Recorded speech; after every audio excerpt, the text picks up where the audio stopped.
Hello, and welcome to the Evolve and Elevate podcast. I am Jacob Fry, your show host and humble servant.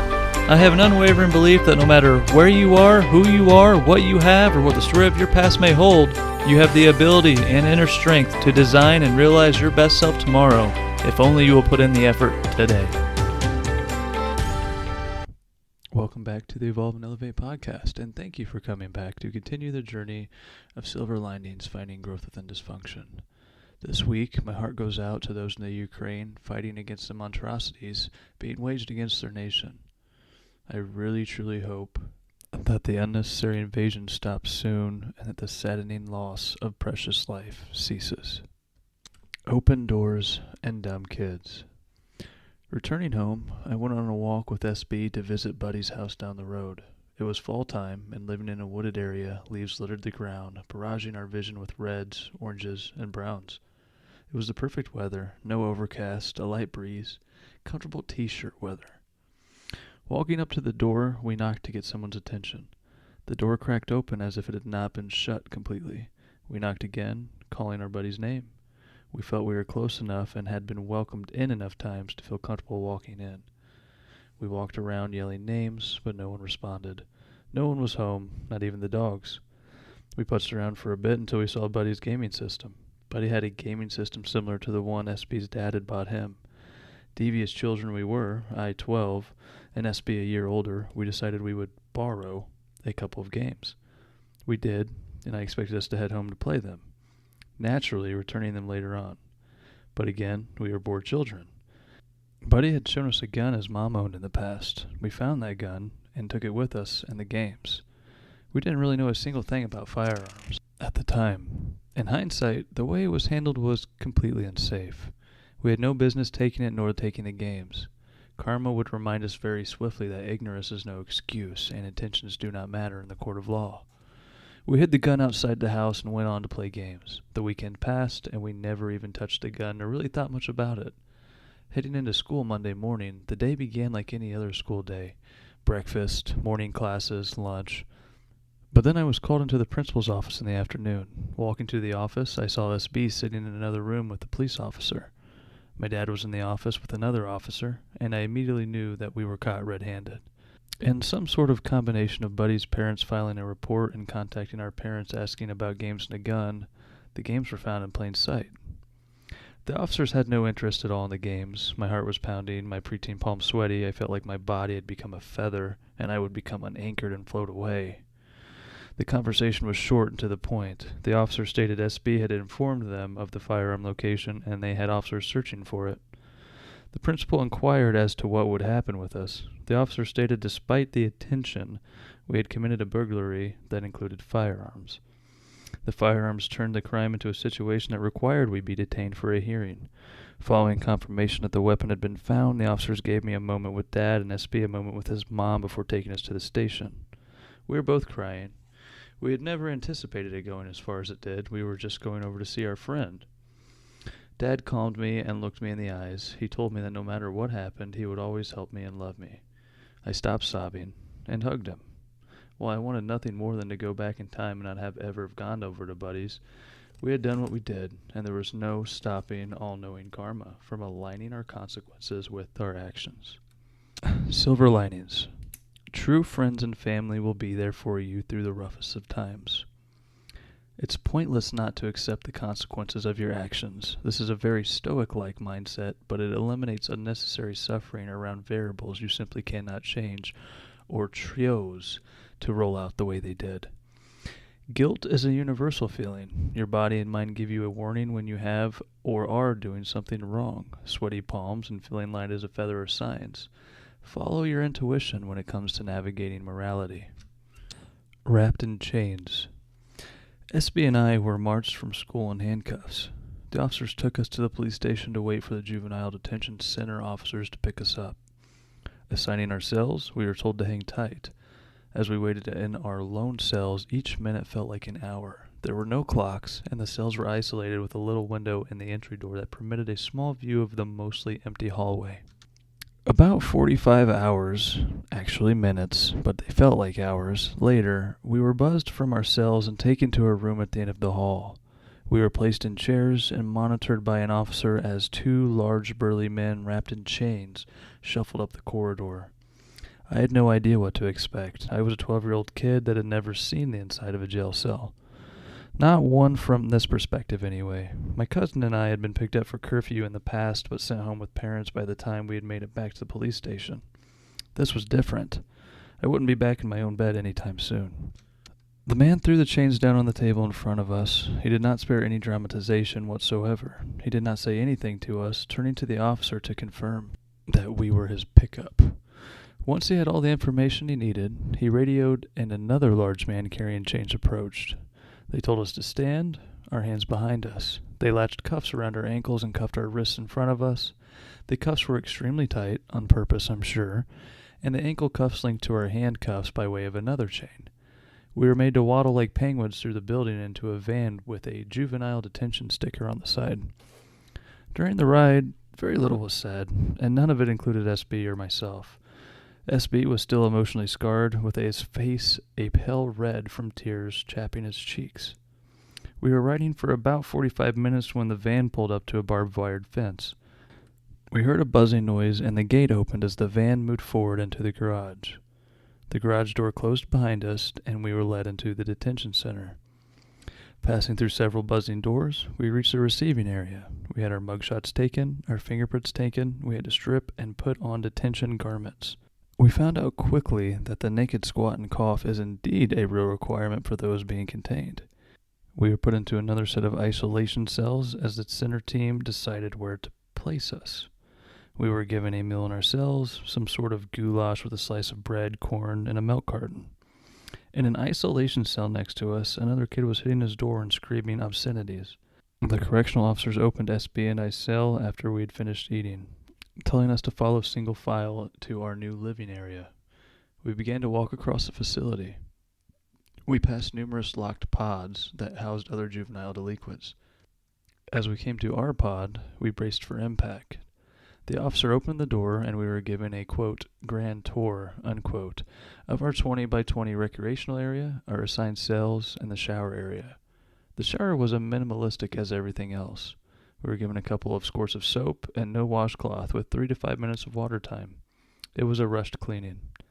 Finding our cells, the lights were turned off. I did my best not to get stuck in my head, but with 4 walls, no lights, and a small door window, it was very easy to become anxious.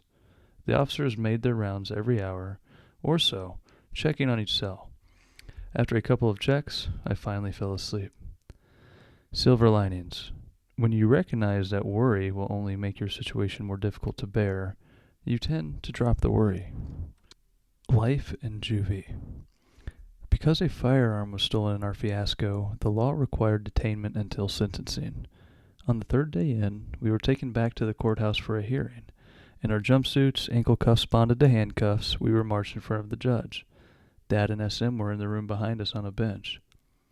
Our public defender pleaded that we were first offending children and that I wasn't even a teenager yet. The judge considered the defendant's words and followed up with a swift decision. The judge questioned us briefly, seeking remorse, which was plentiful in our current state. The judge questioned our intention with taking the guns, and we had no honest answer to give the judge. The judge eventually came to the belief that we were just arrogant and ignorant, which were both true. The judge reminded me that had it been 6 months later in my life, I could have been arraigned as an adult and given a sentence that would haunt me my entire life. Ultimately, the judge delayed sentencing, pending a behavior report from the juvenile center in 30 days. Essentially, we would spend a month confined, and the correctional officer's report would more or less decide our fate. SM gasped at the thought of her son being in solitary confinement for a month. The few days inside had already taken its toll on them both, and I felt genuinely terrible for SB, who was taking the entire ordeal with extreme depression. We weren't given the opportunity to hug our parents, and we were taken back to the van, back to the facility, back to our pod, and back to our cells. Silver linings. Throughout this journey, we take many of the little things for granted. Once lost, previously taken for granted items become strongly desired. I never realized how much I valued embracing family until I wasn't able to do so. Best behavior. The next day we were given a rundown of what our next month would entail. We would have school courses during the daytime, we would be giving meals at the same time each day, and following lunch there would be a brief recess allowed in which we were permitted, quote, outdoors, unquote. The recess area was a small courtyard within the middle of the facility. It was an open concept, meaning no roof, with enough room for a couple of basketball hoops. We would be given access to a, quote, book trolley, unquote, once a week where we could get up to 3 books and swap them out the next week. On Sundays, a minister came. Once a day, there would be a pod meeting. Everyone in the pod would be given an assignment or asked a question to share with the rest of the group. If we behaved Monday through Friday, we were all allowed to watch a film on Saturday. Needless to say, knowing my behavior was the variable deciding my freedom after the month, I was permitted to watch that movie every Saturday. These 30 days taught me several life lessons that I sincerely believe I needed at the time. Without the experience, I am positive that I would have continued trekking through life without a care, without a mission, without deeper compassion for fellow human beings. Yes, I was concerned for my well-being. Yes, I wanted to be released and to see familiar faces. Yes, I was doing all I could to be the perfect inmate. However, through this journey of personal behavior correction, I found myself with a surreal understanding of others' sufferings. I found that no matter who we are on the outside, on the inside, we face the same emotions, we seek the same love, and often the same desire to feel important, to be someone. And our pod was a young kid. He couldn't have been more than 9 years old. Growing up in the, quote, projects, unquote, of a modestly sized city, I was more than comfortable with friends of all shapes, sizes, and ethnicity. We became somewhat of friends during our time at the facility. During one of the group sessions, he mentioned an experience where his mom's boyfriend hit him, and I instantly felt empathy for him. His father was not in the picture, and he was raised by a single mother. His mother getting arrested, he became a ward of the state. No 9-year-old knows how to handle that. He ran away from his foster home and snuck into someone's home looking for something to take and something to eat. Ultimately, he was assigned time in juvie because of the breaking and entering. We never met again after our time there, but one thing always stuck with me. He remained hopeful, despite the struggle. He was confident he would be back home with his mom soon. I don't know where he is now, but I do truly hope he found his happiness. Silver linings. We each face similar trials. We each strive for happiness. Being able to put yourself in another's shoes opens an entirely new perspective of the world.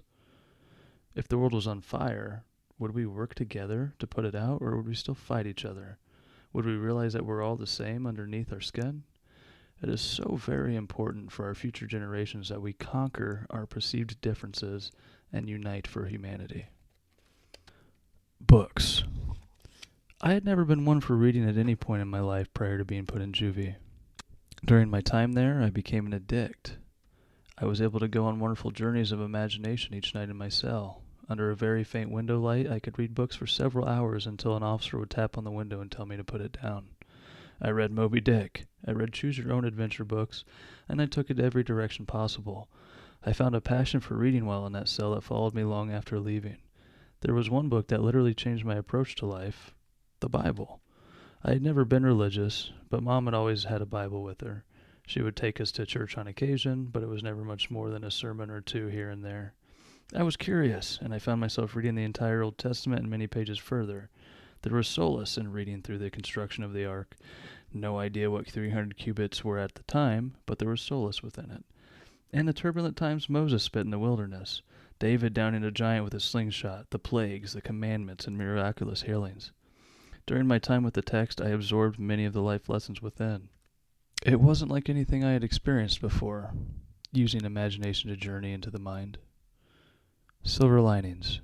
Books can be a fantastic avenue for personal growth as well as an escape from the present moment. Freedom. It was our sentencing day. As we were heading to the van, SB in tow, I revisited the last month in my mind. I had truly behaved like a saint in all interactions, only speaking when spoken to. I had become somewhat fit, picking up the habit of doing push-ups each morning and each night.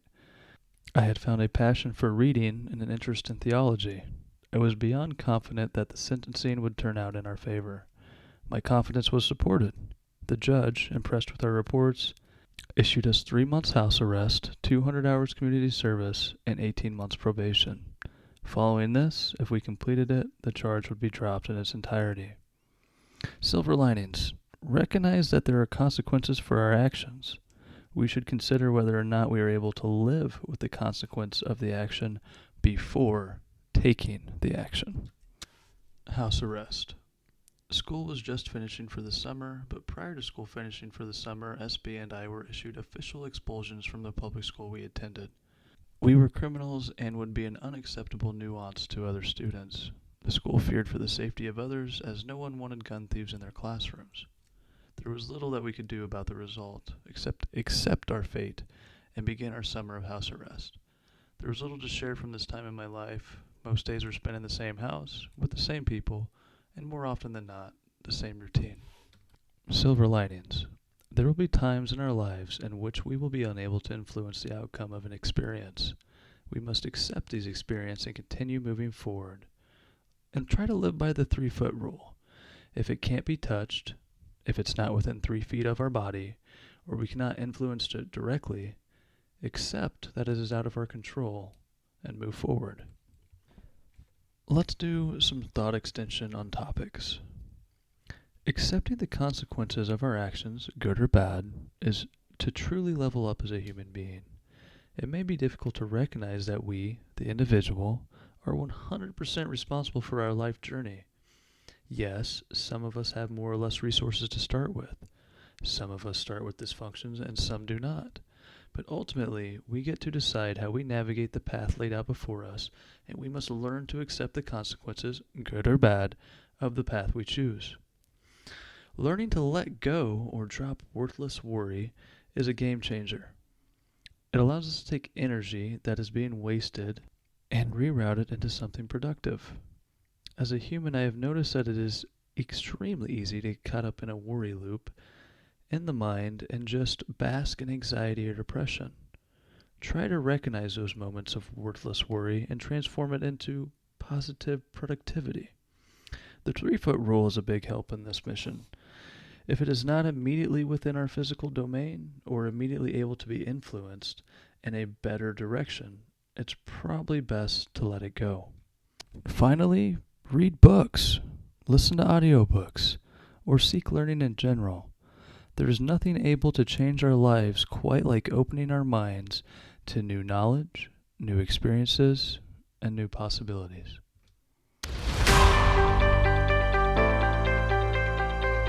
This is Jake, signing off. And remember, when things are looking down, you always have the choice to stay up.